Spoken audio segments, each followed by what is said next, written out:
this? Where does this go there? Answer their questions thoughtfully. Very good. Give examples in daily life how their knowledge can be applied. Fantastic. Okay. Use their interest, asking question, hiking. Parents act blurred. That will make them find answers.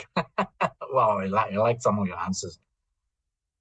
Okay, one of you said high paying job, expensive house, expensive car means successful. I always doubted, but can help to be influenced by it. Thank you for being honest. Ask open questions, give examples in daily life, answer their questions thoughtfully. Very good. Okay. So I like all the suggestions. All right. Traveling, bringing them to nature, upskill their listening skills, more about asking them and listening to them, opening up, teaching them, teach them to ask, I wonder. Very good. Very good. Let them watch TV on nature, community events, and so forth. Yeah, even watching screen time is not all bad, right? In educational programs, it has a real value. My daughter, my younger daughter, grew up watching Disney shows or whatever shows, and that actually helped shape her in life. Guide how to use Google or ChatGPT to learn more. Very good. So we got so many good answers there. Okay, so these are some other suggestions. All right. Acknowledge their questions. Model a curious spirit yourself, parent. Right. Giving your child experiences rather than gifts. Right. Give them experiences. Rather than just buying them stuff. Allow your time for your child to think. We live in a fast-paced society. Sometimes you need to give your child the time. Involve them in cookery activities and handyman tasks. Right? Stimulate their senses outdoors. Start the reading habit. Okay? All right. So these are ways to nurture curiosity. Okay. So parents, I want you to think about 2 or 3 tips, 2 or 3 strategies that you're going to try to practice with your child just to nurture their curiosity. Okay? Parents, can we do that?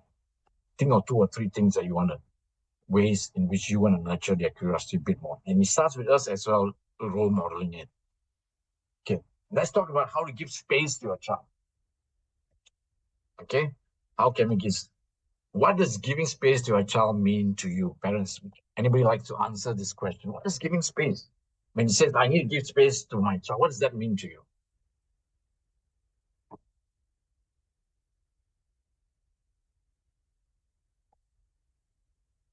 Pause and listen to them. Very good. Let them be the owner of their time. Very good. I like that. Stop checking on their homework, right? Let them do what he wants to do. Yes. Give them that play needs to be, activity needs to be child-led, not directed by the parents. Do not structure everything for them. Give them autonomy. I like that. Okay. Allowing them to have time and freedom to explore. Okay. Make their own decisions, develop their own interests and personality. I like that. Without constant parental interference. Okay.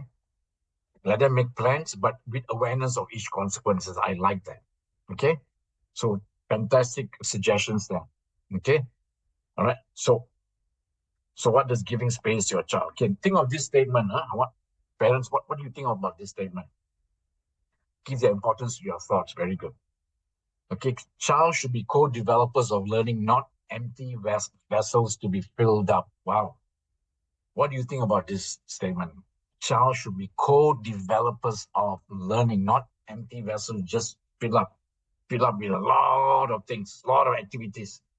Sometimes it's easy for parents, for us to do that, right? You see other parents being very hands-on, being very, very, kiasu, then we just want to fill back their schedule. So we can fall into a trap of overscheduling, right?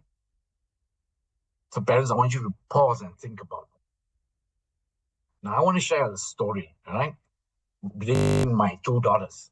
Now, my older daughter, Rachel, she was naturally more driven. She was born very, very driven. She likes from very young age. She enjoyed reading. And at age 5, in kindergarten, she started to read already, compared to my younger child. And at age 6, she wanted to learn.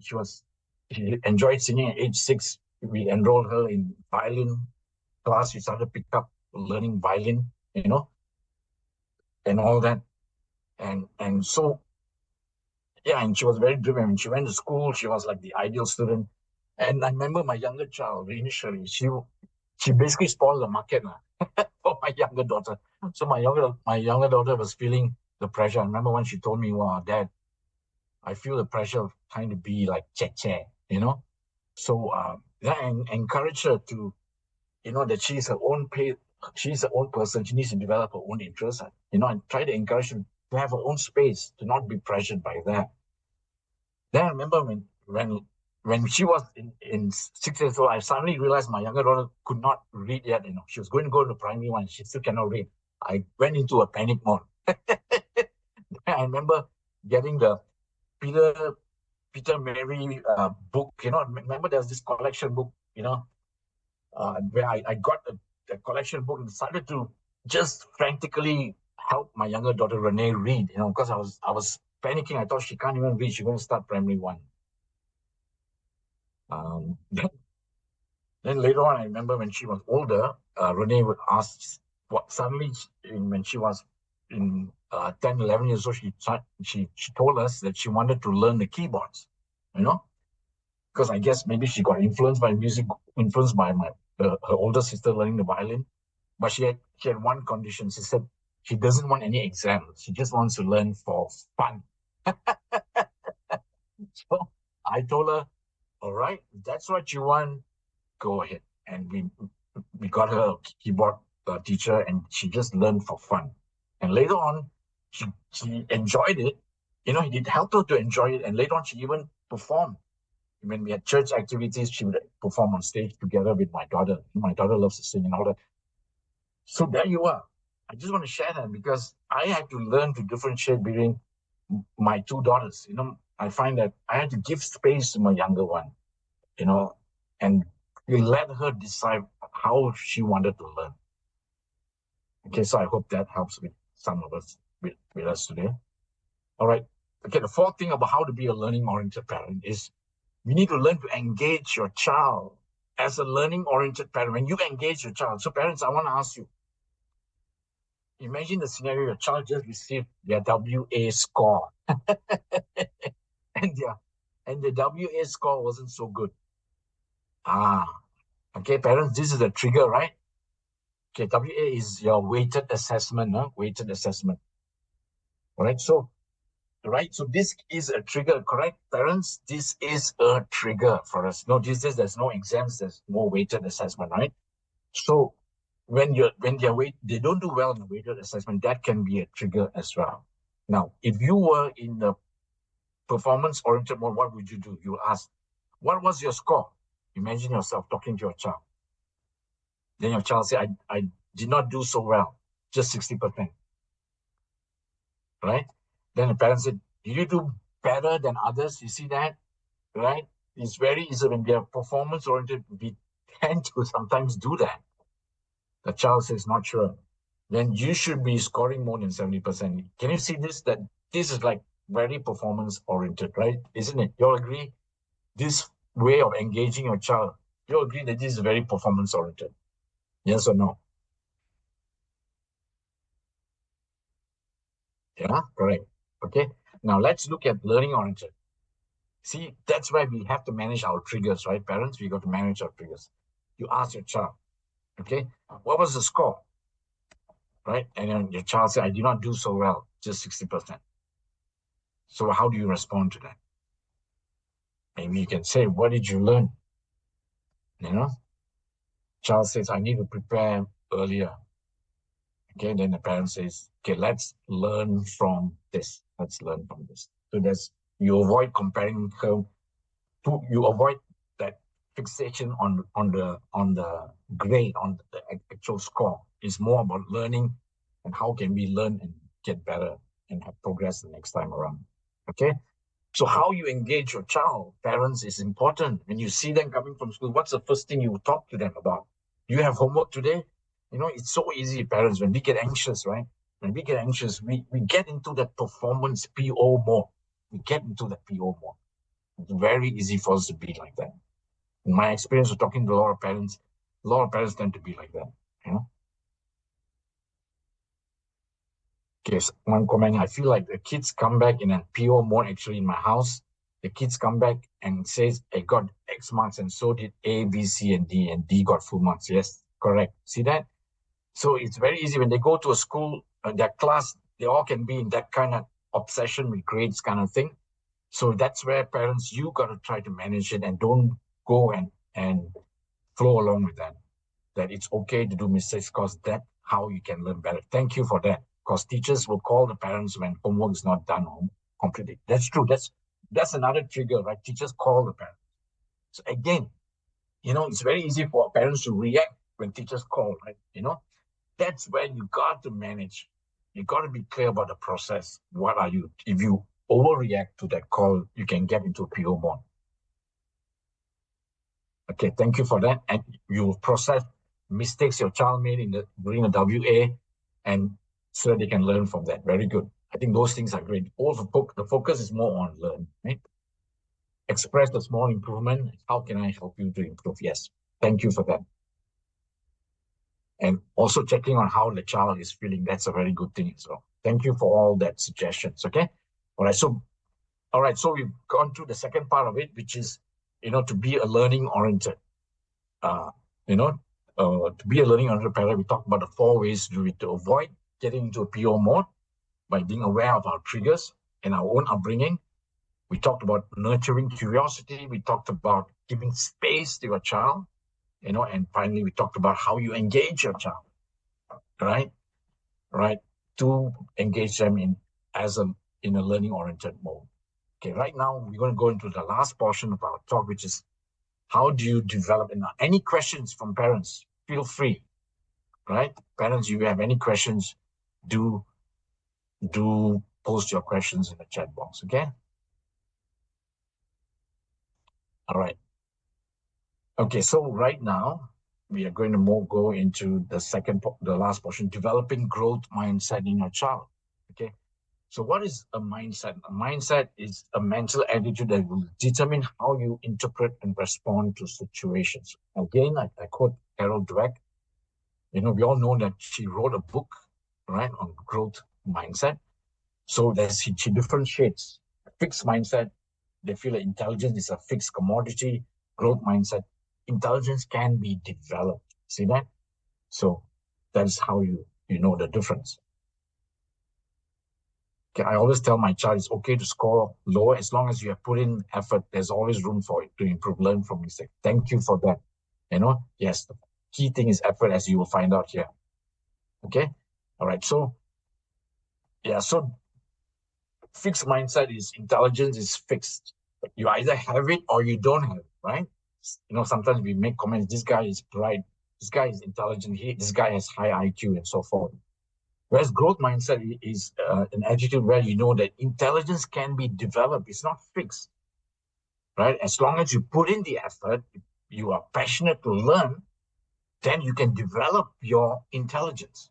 Okay, so your intelligence is so basically your brain is like a muscle. The more you exercise it, stronger it gets. Now there's a QR code here that you can scan to to read deeper about this, about the fixed and growth mindset. Okay, right. So that's what we want to do. We want to inculcate the growth mindset in your child. How do we do that? Okay, so as parents, let's focus on the effort. Like one of you already shared, few of you have already shared that in the chat box, rather than ability. So focus more on effort rather than results or whether they are intelligent or not. Okay, so normalize mistakes and failures as a learning process. So these are two things we're going to talk about. How do you develop growth mindset? Okay, let's focus on the first one, which is effort. All right. So when you focus on effort, what you're doing, you're actually focusing on the process. You are trying to encourage your child to be passionate in learning and to embrace hard work and challenges, right? And you avoid unnecessary anxiety in comparison of results. And if you focus on the effort and you focus on the intrinsic motivation, then you should not be worried about results. Results should take care of themselves. Parents, do you agree with that or not? you trust in the process? That when you encourage your child to learn and you're seeing him putting in the effort, then you should not be too worried about the result because they are putting in the effort. That's what matters, right? Okay, how to focus on effort? Good question. You look at their attitude towards learning, right? That they don't, for example, they don't look at learning homework as just a chore, right? It's not just a chore, but they're actually wanting to learn. You know, they just want to learn. When they do homework, is okay. They have certain thing they want to. It's not about finishing the homework as soon as possible. I can play. It's not about that. But the attitude, I want to learn, see what I can. You know, any challenge. It's not easy to build that mindset, but that's what you want to do. The effort. I think as parents, you know in your gut feel whether your child is putting in the effort or just going through the motion, right? Yeah. So thank you for the one of you said model growth mindset, positive self-talk, believe that failures are just temporary setbacks. Okay. So I hope my one of the values I always taught my children growing up is give your best in anything that you do. That was one of our values in my children growing up. Okay. So whatever they do, I always encourage them to give their best because when you give your best, you don't have to worry. So I try to inculcate that from very young, whether it's playing games, anything, just give your best. And so it's a value that I teach them. All right. So maybe parents, you can think about that. So I don't focus on results, just it's all about giving your best. Yes, only compare with your previous self, not with others. Scores means the past effort, focus on the following learning process. I also tell my kid to remember that no matter what, no matter scoring good, that you are my kid. Thank you for that. How we know they give their best? Okay, that's a good question. Well, sometimes you can ask the child. Sometimes you can ask the child. You know, um, right? We don't pronounce judgment. But I think when you sort of talk about it, and when you see them doing different things, you get the sense, you get like maybe they want to finish things off very fast, just go through the motion. They don't ask questions. There's very little desire to want to, improve, things like that, you know. And you can, then when you compare their effort they're putting it into learning and something else, you see, now again, I'm saying that it's not just academics. Like you want to get them to have that same passion in different things. Now they cannot have interest in all the subjects, but at least the few subjects they like, at least they are putting in that effort, right? Yeah. So I think that is some of my comment to that. Yes, the attitude towards learning, engagement, you know, I think you can get a sense when they are just going through the motion, they're just doing the bare minimum, you get the sense. So always address that attitude of learning. That even when you go to school and go to class, are they really learning? Do they see it as a chore? They're just a chore that they have to. Then I think they are missing the whole point of learning, right? And okay, yeah. So okay, let's move on. Okay, so focus on praising their effort. Okay, always focus on effort. Avoid praising their intelligence or their ability. Focus on their process. Okay, keep away from focusing on their talent or whatever. Okay, so focusing on how much effort they put in practicing, in studying, and being persistent. Focus on those things, those processes. Okay. Now I want you to see this is a student's reflection on being praised for their intelligence.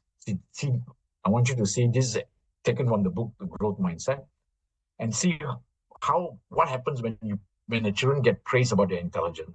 Okay. So this child said, I remember being praised, right, for my intelligence rather than my effort by my parents. Okay. And slowly I began to be afraid of difficult challenges. I was afraid if I fail in these challenges, means I'm not smart. Hence, if I could not accomplish something right away, I avoided it. See that? So because the child got into this attitude, so it became a learning disability because he was praised. He is supposed to be smart. This label stuck with him, so he felt that he had to live up to this label. So he was fearful of making mistakes because if he were to try something difficult and he did not succeed, that would mean that he's not smart. Parents, all right. So do you see what happens when that happens? I want to share my own story as well. I grew up in Malaysia, right? And in Malaysia, we have when you're in secondary school, that we have an extra public exam, not just for O levels and A levels. We also have a public exam at Sec 3 level, Yeah.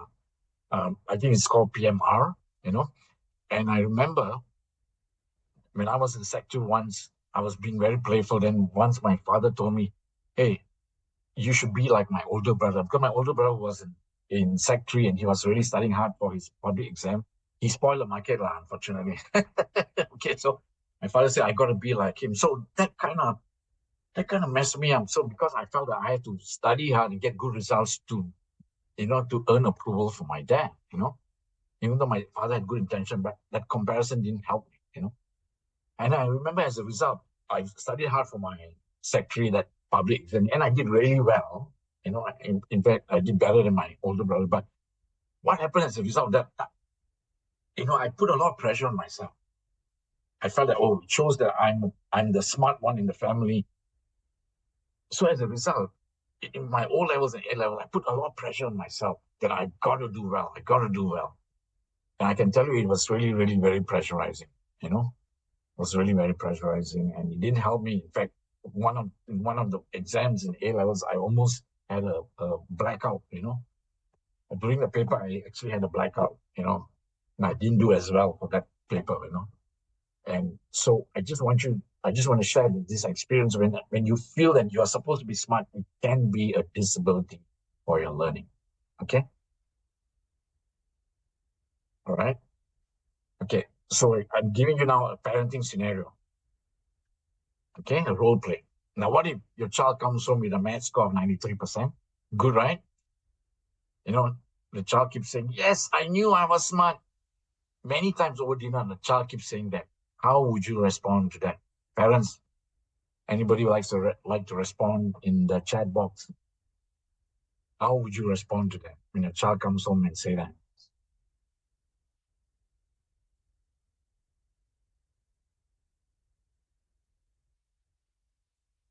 How would you respond to something like that?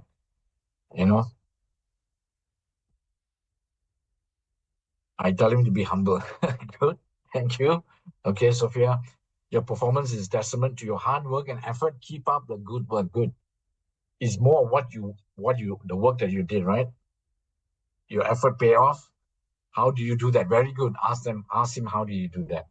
You know, that's also, you put in the effort to study and work hard. Yes. All right. Yes. So right? In my case, my child always say, I, I'm so glad that I scored 50%. I guess children are all have different personalities. But I think, in that instance, as long as your child, you feel they're putting in effort and they're making progress, I think that is the most, what really matters. Mommy loves you. Thanks for the effort. Okay, very good, parents. Okay. Right. Yeah. So how would you praise your child? You know, right? So it is a scenario, right? Because we want to move away from praising and sort of validating that they are smart and all that. Yeah. So maybe it was an easy paper. Yeah, correct. Sometimes it could be because of that. Okay. So these are examples of praise statements, right? Praise statements. Sometimes you good to memorize some of the statements. You worked hard for your exam. Well done. I notice your discipline is improving. So you're focusing on the process. And it's not just about academic related things, other things as well. You're being kind to your brother. Thank you for being patient. You know, keep up the hard work. The results will come eventually. All right. Yes. Yes, I agree, Mary. Thank you for that statement that you may not have patience to be 100%. And I'm not saying that we all are going to be 100% LO parent, because it's hard to do that in Singapore environment. Okay, I can say that it's hard, but we try. I think the main thing is the overall thing. We try to be a learning oriented parent as much as we can. Thank you for that, Sonia, for that comment. All right. Okay, so normalizing that. So the second thing about growth mindset, the first one is focusing on effort, right? The second thing is is normalizing and learning from failures. Okay. All right. So we have talked about how to praise your child, but how do we respond to failures? Yeah. So parents, I want to ask ourselves to reflect on this. What is our own relationship with failures? I know for myself, I just don't mind being honest here. I know I don't respond very well to mistakes. I tend to sometimes be very self-critical when I make mistakes. And someone gives me feedback, for example, my workspace, if I don't get good feedback, sometimes I don't take it very well. It's still a work in progress, So even though I'm already grown up adult and all that, so it's not easy. It's not easy. I think growing up in the environment, my own family, is not easy. Okay, so parents, we have to be mindful of that. Okay. Okay, one of you, I like what Mary said. Even if I don't say anything, my face will say it for me. That's a good one. One of you said the challenges I face when I try to be a learning oriented parent. Child seems to be too relaxed. Is it normal? Yes, I think sometimes you will get that. You feel as if your child is too relaxed. Let me say something. Just because you see your child being too relaxed doesn't mean that something is wrong. Actually, learning is supposed to be, I think you want them to enjoy learning. Sometimes we have this mindset, your child must be very stressed out. That is the sign that they are doing well. They have to be very stressed out. You need to rethink about that that thing that they have to be very stressed, right? Yeah, and bear in mind, different children have different personalities. Some child, they are not naturally driven, so it'll take them a while to be driven. They are more happy-go-lucky type of personality. And some of us parents, we are more driven we have a more driven personality, but our child may not have that same personality. So we have to be mindful of that. We can't force our child to have the same personality as us. Parents should keep that in mind. Failure is better teacher than success. Very good. Okay, so let's not protect them from failures. I like that. In Singapore, it is really hard not to be performance oriented in order to respond in an encouraging manner when faced with trigger is upon us to make. It makes me sometimes feel pressure myself. I agree. It's not easy. I already mentioned that, Mayan. It's hard to be an LO parent in Singapore. I know it's hard. Sometimes you can't always do that. But we try to be mindful of it and we try as much as possible to move towards being more learning oriented. Okay. So should we protect them? So I think our relationship with failure parents makes a big difference. Okay. Because if we don't have a good relationship with that ourselves, we find that you will actually react to your own uh, children's mistakes. Okay. So should we protect them from failures? We all know in our mind we should not. So how do we respond to their failures? Right. Okay. Let's look at now. This was an article that appeared in August last year. How a journalist talks about her own experience when she was growing up. She says this journalist shared, um, that she said, I failed my science, but my parents didn't let me feel like a failure. I thought, wow, this is really, really encouraging.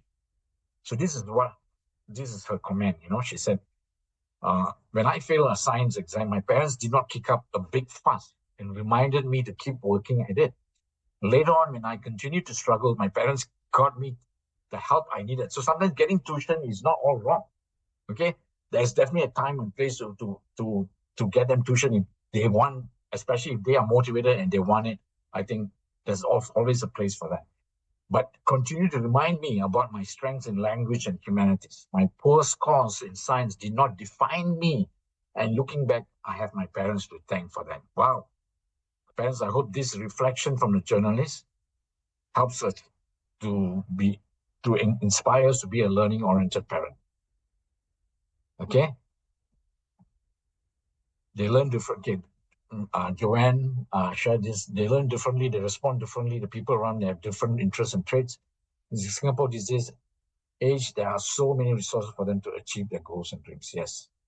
Okay. Thank you for that. All right. So keep this in mind. So this is why I'm sharing this. When you are when you are learning oriented parent, you leave an impression on your child and it stays with them even as they become an adult. You know, so definitely your parenting does make a difference. So these are actual case studies. Think about this, right? Sandra's older, their names have been changed, but this is an actual case. Sandra's older P3 son struggles in doing his Chinese homework. He frequently goes into a tantrum and gets triggered whenever he makes mistakes. When questioned, when I was questioning Sandra, she did admit that when she was younger, both she and her husband were not very tolerant whenever he made mistakes. They admitted that they had high expectations as he was their firstborn son, and they had quite stressful jobs. See that all that stress can cause us, and that high expectation causes us to then overreact to our child's mistakes. Do you all agree with this, parents? How many of you can relate with this? Can relate to this actual case study? How many of you feel that this can happen? You know, as a the anxiety and stress of Singapore can cause you to to react to your child's mistakes. Yeah. So a lot of you you agree that this is very common. It can happen. So this is where we can again a trigger can cause because of the stress can cause us to be very more get into a PO mode, right? PO mode, it is like PO mode. When you react to your child's mistakes, you are actually being getting into PO mode. All right. So parents be mindful of this. So that's why you gotta practice self-care. I think stress and anxiety really contributes to us getting into a PO mode. You all agree or not? Stress and anxiety can cause us to get into PO mode. How many of you agree with that? Yes or no? Stress and anxiety can cause us to be in a PO mode. Yes, you all agree, right? There you are. Okay. So parents, be mindful of the stress that you bring in home. Be mindful of your anxiety. You got to practice self-care, right? You got to practice self-care. Okay, because if you don't, you overreact to them making mistakes. And when you do that, children are very sensitive to our body language, to our tone. They do get very sensitive. All right. So parents, be mindful of that. That's why I'm saying, okay. So keep this in mind. Okay. So we got to let them learn from their mistakes. And how can we do that? Okay, I'm going to share some different scenarios. Okay, scenario number one. I titled it, I Want to Win. All right, so 9-year-old Stella was excited to attend her first dance competition. Okay, she enjoyed dancing, was hoping to win. She even thought of a perfect place to place the winner's medal in her room. On the day of the competition, she tried hard, yet she did not do well enough to win. How would you respond if you were Stella's parents?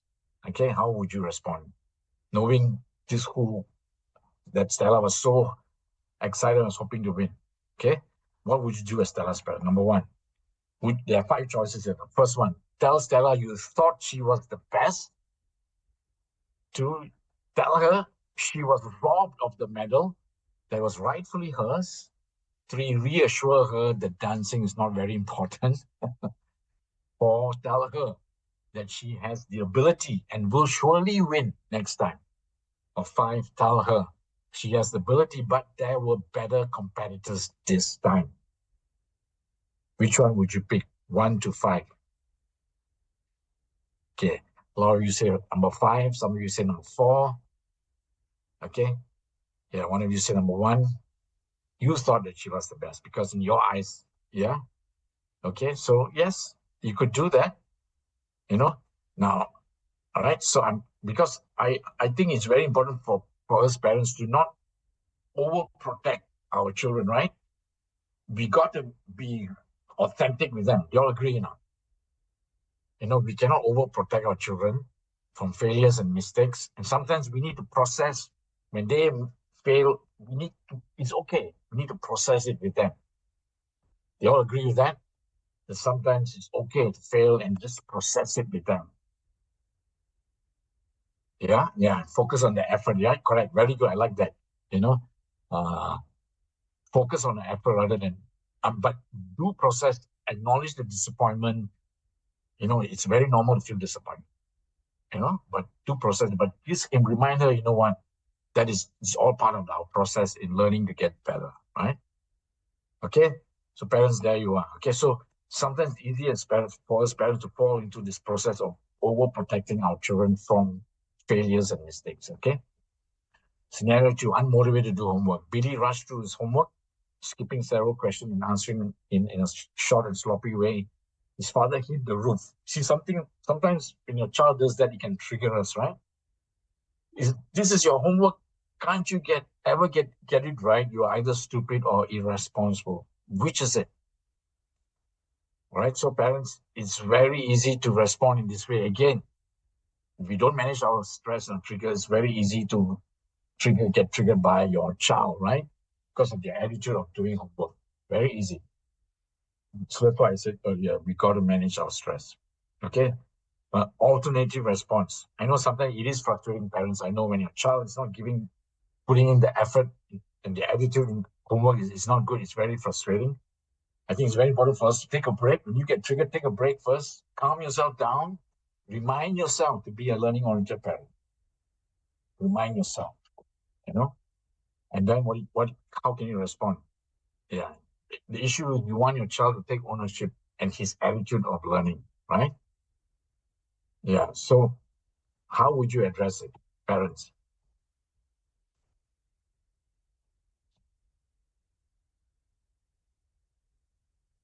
Okay.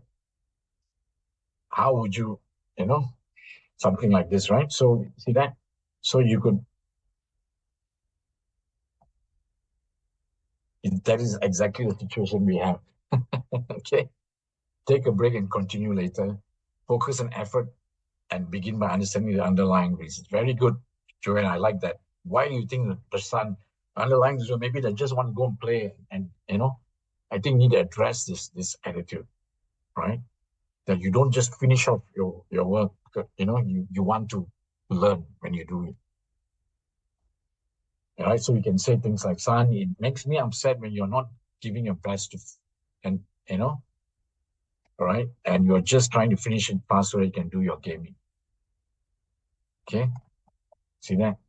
Son, I feel sad when I see you missing a chance to learn. Can you think of a way to do this so that will help you to learn more? See that? So this is a better response instead of reacting to your child and getting angry with your child, right?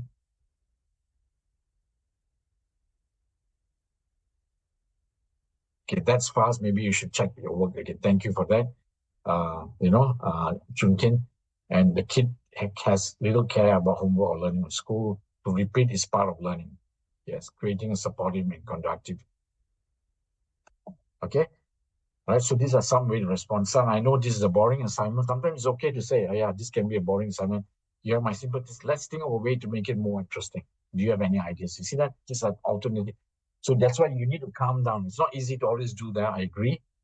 But I think the issue is learning to calm down when you get triggered by your child. All right. Okay, let's move on here. Okay, next. I call this judging versus teaching your child when they make mistakes.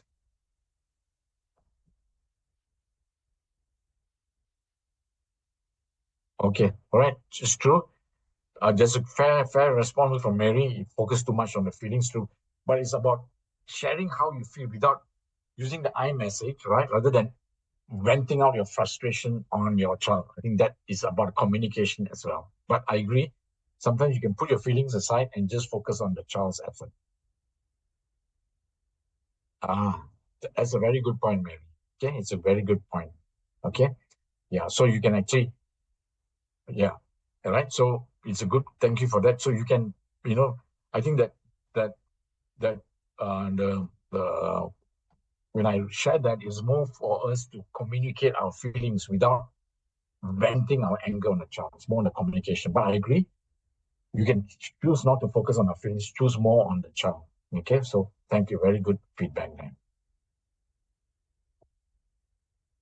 Okay, so judging versus teaching. This is another one. Sometimes a child will judge and label themselves. Philip was working on a project with his dad and accidentally spilled nails all over the floor. What was Philip's first response? "Oh no, I'm so clumsy."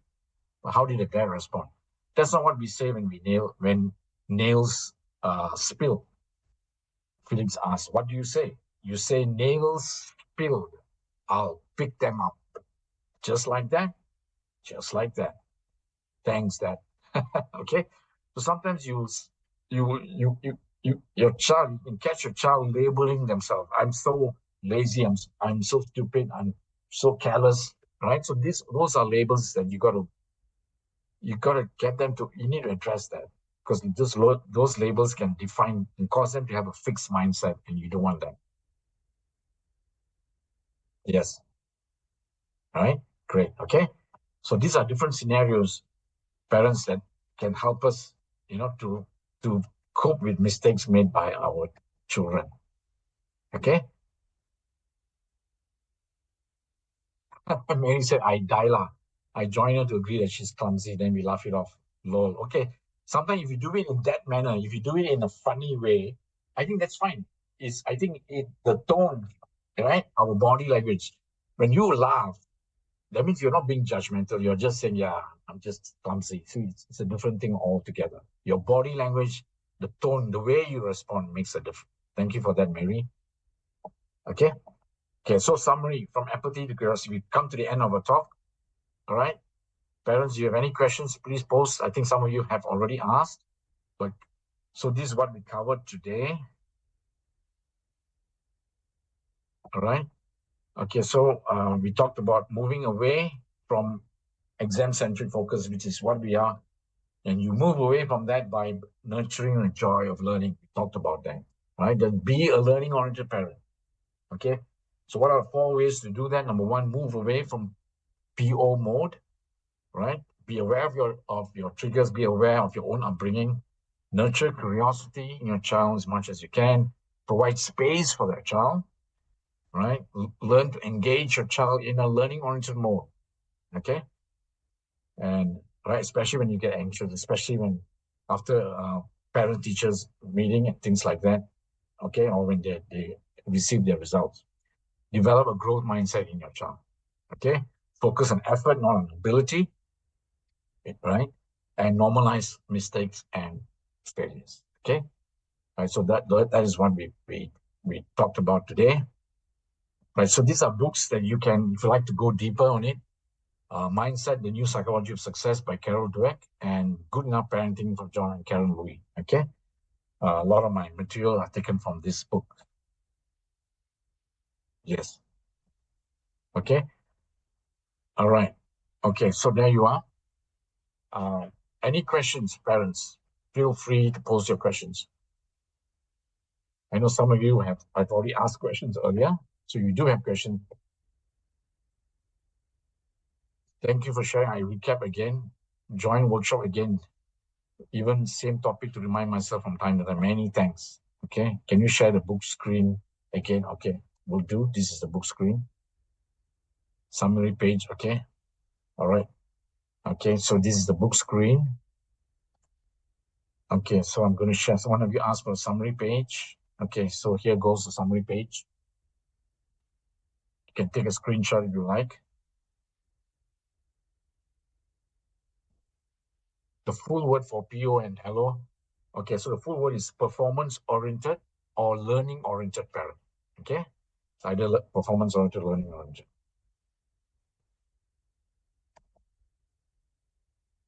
All right. Okay, so feel free to post your questions. So these are, maybe if you want, let's think of your takeaway. Maybe one thing you would like to stop, perhaps one thing you would like to start, and one thing you would like to continue. Think about that. All right, think about that.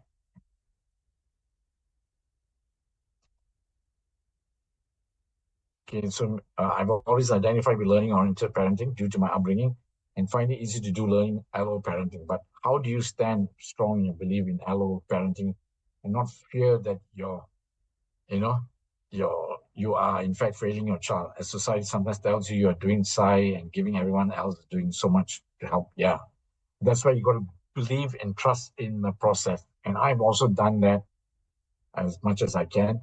And you got to believe in the process, believe in the value. Even we are living in a world, the majority of people has a certain way of defining success, but it's up to us to define what is our definition of success. I think we must be very clear.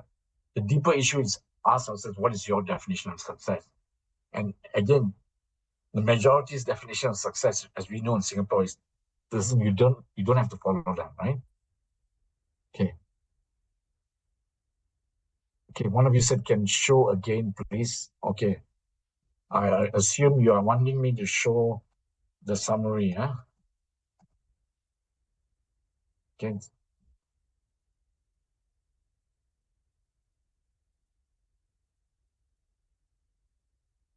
How to be a learning-oriented parent and not a naggy parent. Okay, yeah, okay. I think that's a good question, Vanessa. Yeah. So I think um, go back to always focusing on your learning and be aware of your triggers. Vanessa, be aware of your triggers. What what triggers you? Is it your results? Is it the other parents? Focus a lot on the process and talk a lot about the process. Being curious. You know, when they go to school, they got to build their curiosity. Don't see it as a chore. Don't look at homework as a chore, but be curious and develop that, and encourage them have a healthy relationship with failures, right? Yeah. So the thing is, naggy parent is when you are trying to push them. Okay. Learning oriented parent is you are trying to build that intrinsic motivation. So the goal is to build that intrinsic motivation. Okay. Okay. So some of you asked for scenario 3. Okay. So this is scenario 3.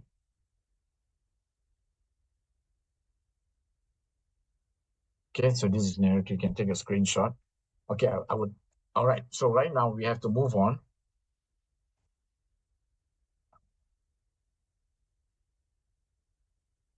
Okay. Okay, this scenario 3, so do take a screenshot. All right, so now we got to move on to, uh, all right, feedback. So parents, I need you to fill up the feedback, please, because we need to give feedback to MSF for sponsoring this talk. So please take time to scan the QR code in front of you or click on the link that's in the chat box. All right, so I do need all of you. Even if you enjoyed it, please do provide feedback, because the more you provide feedback, more we will be able to continue with such programs. So I do want to appeal to all of us to do the feedback. There's only like 5 questions in the feedback, so it's not too long. So parents, please do like to appeal to all of you to please scan the QR code or click on the link to submit your feedback. Can we do that right now? Okay. Thank you, Kadek. All right. Now, as you do that, you can also click on the link on the, if you feel that having listened to the talk, you feel that you want more support, we have an option for you. We have what we call the Positive Parenting Program individual consultations. So this is 4 sessions online and spread over 4 to 6 weeks. So it's a weekly, but it's spread over 4 to 6 weeks. Is to equip us to confidently manage a certain behavior they are concerned about, and to prevent it from developing the problem behavior from getting worse, and to build strong, healthy relationships. It's fully subsidized. Okay, it's fully subsidized. So if you like to explore, if you have an interest for this kind of support, do scan the QR code. Okay. Okay, if you feel that you can't scan the QR code, do click on the link. Okay, there's a link on the chat box as well. Sorry for that, huh? If one of you expressed it, the QR code doesn't. I think generally we have tested it. Yeah. Okay. So please, if you feel that you need the support. All right. So these are other resources you can consider from Families for Life. There's these resources on parenting programs. If you like to enroll in more parenting programs, you can scan a QR code, or parenting resources as well. Okay. You can consider this. Now, if you're keen on being part of a parents Telegram group, we have different Telegram group for each different region, Serangoon, Hougang, or Sengkang. So you can also scan this, the QR code, add the relevant QR code if you're keen to be part of a Telegram group.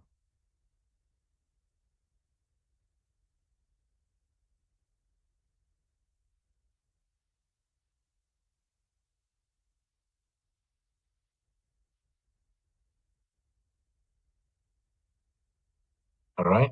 Okay. Any other questions? Okay. If not, we have come to the end of our talk for today.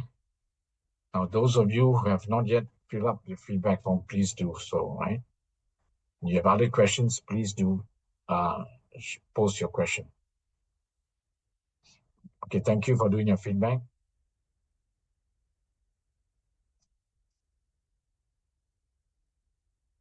All right. Okay, if you have done it, you're welcome, Min Chan. Yeah, okay, so I'm going to stop sharing right now. So parents, feel free to exit. Feel free to exit the talk. We've come to the end of our talk. All right, so I hope it has been helpful for many of you.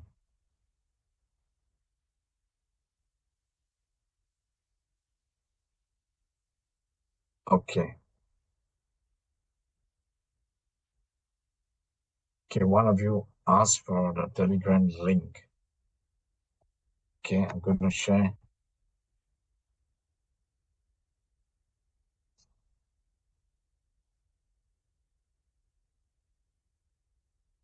Okay. All right.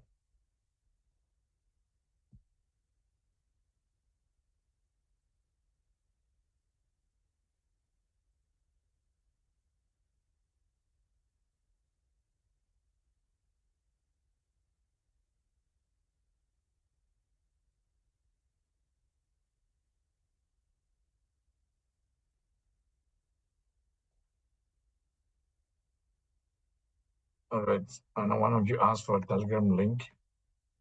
This is the Telegram link. Okay. Okay. So if you have, if there's nothing more, parents, feel free to exit the Zoom. Okay, so I'm going to stop sharing right now. Thank you so much for joining us, parents. I wish you a great weekend. Have a restful weekend, and hope you found the talk helpful.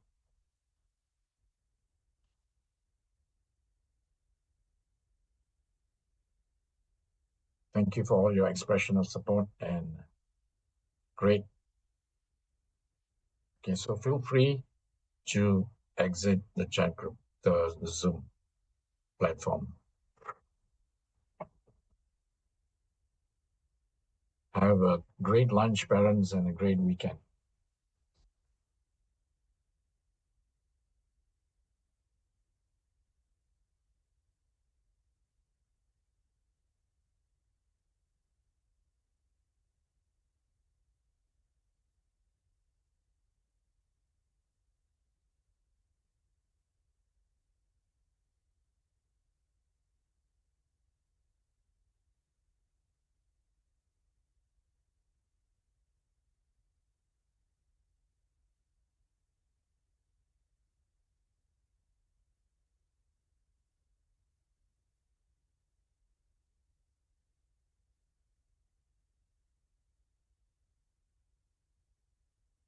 Parents, feel free to